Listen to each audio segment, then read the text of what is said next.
Hey guys, it's Frosty at 415. As you can see, I bought a skeletonized trigger for my Glock. These are cut out. I mean, they're seriously cut out.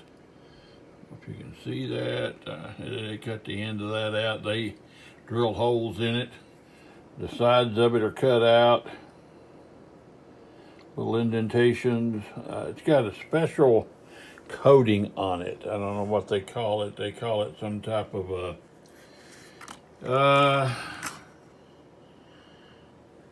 let's see what it says here. The reduced weight, it's polished, coated with titanium nitride. It's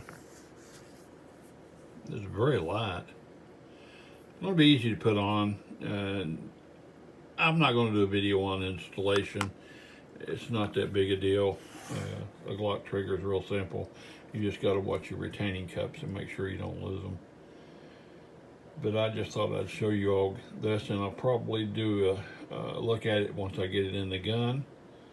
And I may do an installation video later, but I'm just going to put it in there and see how it feels in the gun, see if it's as smooth as the other one that I polished, and go from there. This is Frosty 8415, and another Glock update. I'm out.